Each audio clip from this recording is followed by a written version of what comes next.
Hello everyone, welcome to Arpita Sharma classes. I am your educator Arpita Pal.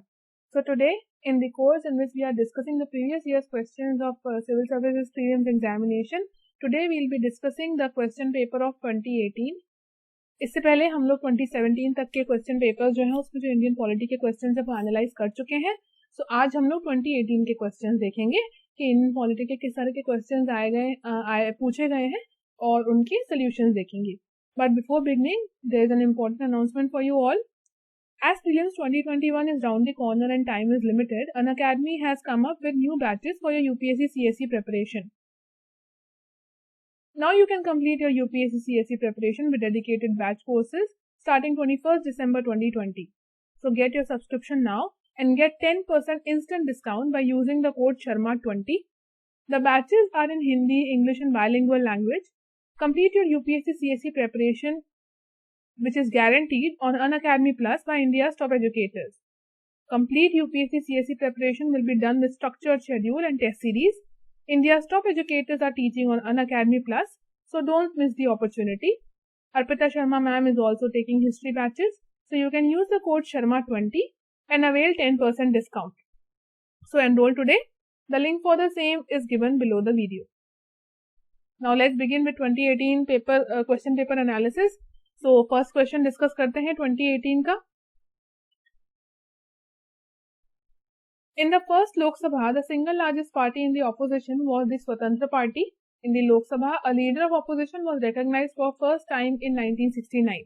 In Lok Sabha, if a party does not have a minimum of 75 members, its leader cannot be recognized as the leader of opposition. अब देखो इन सारे statements में जो third statement है सबसे पहले हमारी नजर उसी पे जाएगी क्योंकि नेचुरली ये थोड़ा हिस्टोरिकल पर्सपेक्टिव हो गया. बट अगर थर्ड स्टेटमेंट को देखें और अगर आपने पॉलिटी थोड़ी भी अच्छे से की है तो इसका आंसर आपको बहुत इजीली आ जाएगा. तो हमें ये पता होगा कि थर्ड सही है या गलत. तो हमें कौन से ऑप्शन देखने, तो सेकंड स्टेटमेंट है अगर ये सही है तब तो कोई दिक्कत नहीं है, तब तो हमें फिर फर्स्ट सी और दैट इज ए, सी और डी तीनों ऑप्शन देखने पड़ेंगे. पर अगर यही ऑप्शन गलत है तो हमारे पास सीधे सीधे सेकंड ऑप्शन का आंसर आ जाएगा. तो इसलिए एक तरह से क्वेश्चन इजी भी है, टफ भी है, बट थोड़ा सा ट्रिकी है. तो थर्ड स्टेटमेंट देखते हैं कि लीडर ऑफ ऑपोजिशन के लिए मिनिमम 10% सीट्स रिक्वायर्ड होती है. जब भी आपने पॉलिटी पढ़ी होगी और आपने पार्लियामेंट वाला सेक्शन पढ़ा होगा तो फॉर्मल रिकॉग्निशन के लिए as a leader of opposition तो जो भी कंसर्न पार्टी होती है उसको at least 10% of the total strength of the house seats होनी चाहिए. और अगर किसी पार्टी के पास 10% of the total seats of the house, 10% required of total seats of house.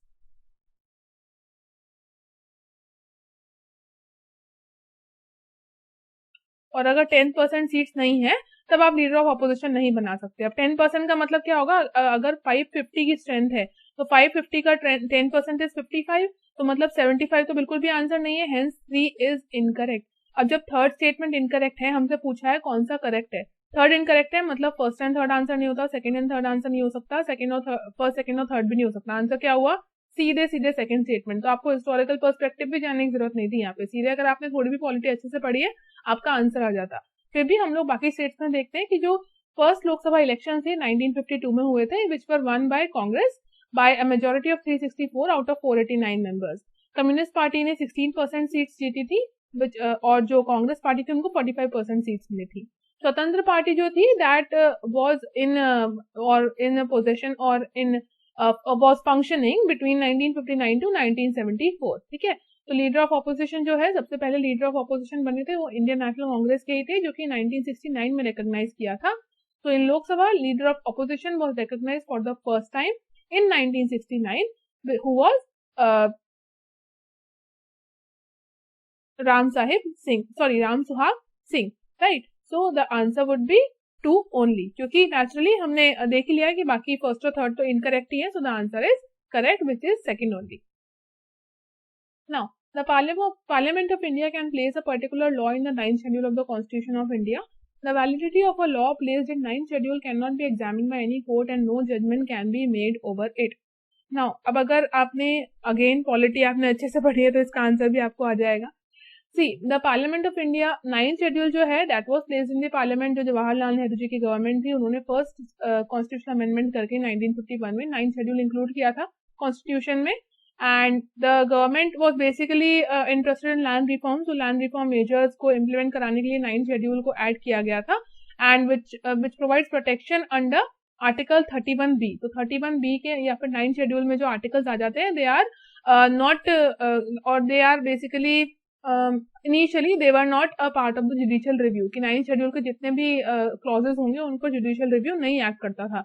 But जो रिसेंट केस हुआ था 2007 में IR कोलो वर्सेस स्टेट ऑफ तमिलनाडु, वहां पर ये कहा गया था कि everything in India is under judicial review. So अब जो 9 शेड्यूल है उसके ऊपर भी जो जुडिशियल रिव्यू है दैट इज वैलिड, बिकॉज जो मैंडेट है 9 शेड्यूल का वो उसका मेन मोटिव यही था कि वो जुडिशियल स्क्रूटिनी को प्रिवेंट कर सके. बट एक लैंडमार्क जजमेंट हुआ था जो स्टेट ऑफ तमिलनाडु के अगेंस्ट था, IR कोलो वर्सेस स्टेट ऑफ तमिलनाडु 2007 में. तो सुप्रीम कोर्ट ने कहा था कि जितने भी लॉज बन रहे हैं देश में, भले वो 9 शेड्यूल में क्यों ना हो, they are under the constitution, they are if violated or if they violate the basic structure of Indian constitution, they are under judicial scrutiny. Hence second statement is incorrect, first statement is correct. With reference to Parliament of India, which of the following parliamentary committees scrutinizes and reports to the House whether the powers to make the regulations, rules, sub-rules, bylaws, etc. are conferred by the Constitution or delegated by the Parliament are being properly exercised by the executive within the scope of such delegation. सबसे पहले हमें committees देखनी होंगी. आपके एक directly एक topic है, एक पूरा चैप्टर है लक्ष्मीकांत में, कमिटीज है पार्लियामेंट्री कमिटीज के ऊपर. तो अगर आपने वो अच्छे से पढ़ा है तो इसका आंसर आपको आ गया होगा. Firstly committee on government assurances, they scrutinise the promises and undertakings by ministry. Assurances से समझ आ रहा है that they scrutinise the promises and undertakings. Committee on Subordinate Legislation scrutinizes and reports to the House the power to make regulations, bylaws, etc.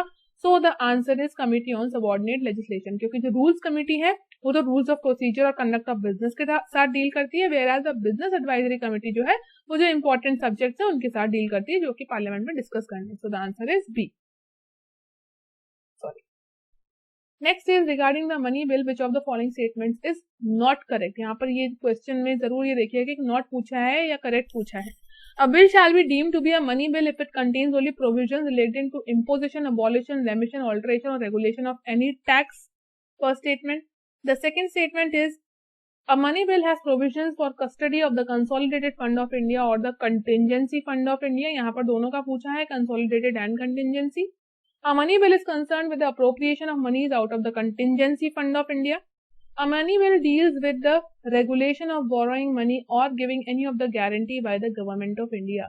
The answer अब यहाँ पे पूछा क्या है, not correct. तो जो भी बिल ऑल्ट्रेशन या रेगुलेशन या अबॉलिशन या रेमिशन ऑफ ऑल्ट्रेशन एटसेट्रा के साथ डील करता है, टैक्सेस के साथ डील करता है, that is a money bill. तो ये स्टेटमेंट तो हो नहीं सकता answer. A money bill has provisions for custody of consolidated and contingency fund of India. This is also correct.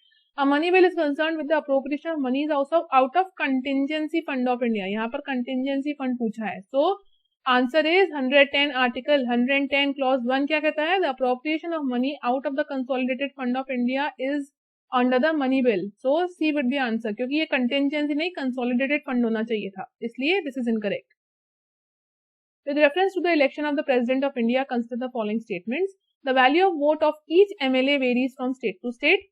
The value of vote of MPs of the Lok Sabha is more than the value of vote of MPs of Rajya Sabha.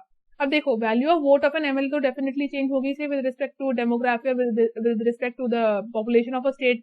इसलिए delimitation commission जो है वो हर साल एक exercise करते हैं elections के पहले, जिससे जो कॉन्स्टिट्यूएंसीज हैं उनको फ्रेम किया जा सके. So this is correct. Whereas the value of vote of MPs of Lok Sabha is more than the value of vote of MPs of Rajya Sabha. इसके बारे में कॉन्स्टिट्यूशन इज साइलेंट, क्योंकि this remain same.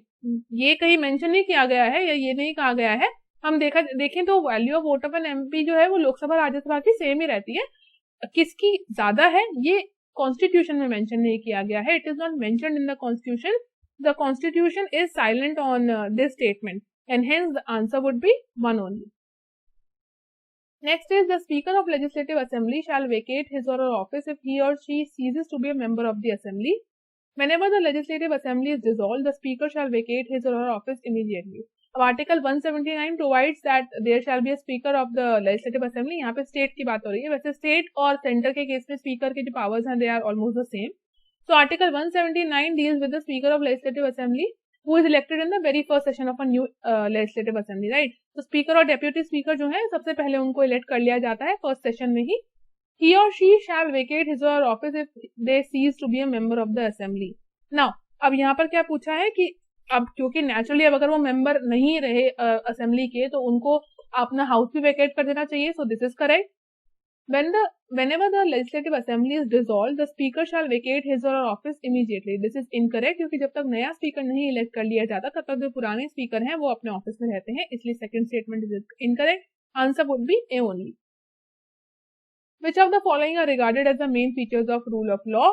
Rule of law क्या होता है? Limitation of powers, equality before law, people's responsibility to the government, liberty and civil rights.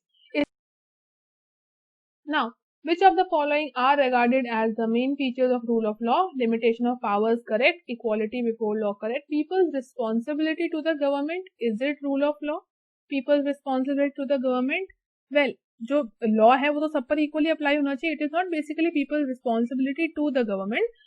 Rule of law कहता है that the liberty, civil rights, equality before law and limitations of power, these are a part of the rule of law rather than people responsibility to the government. हमारी responsibility जो है वो देश के प्रति है, इसीलिए the answer would be 1, 2 and 4 only. If the President of India exercises his power as provided under Article 356 of the Constitution in respect of a particular state, the Assembly of the state is automatically dissolved.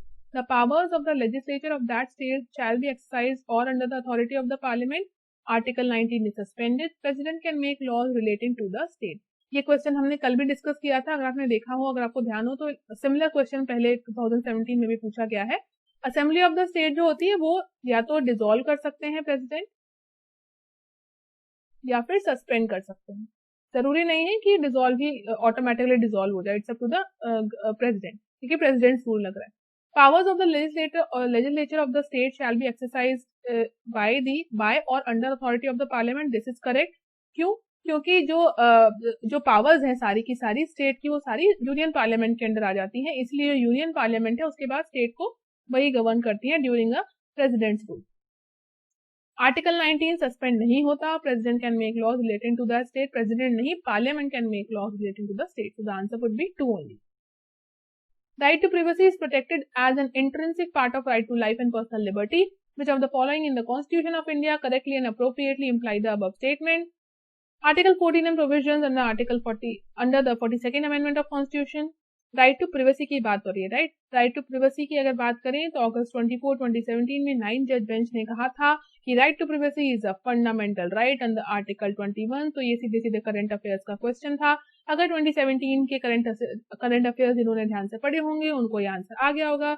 Hence the answer would B article 21 and the freedom guaranteed in part 3 of the Constitution, that is a fundamental right.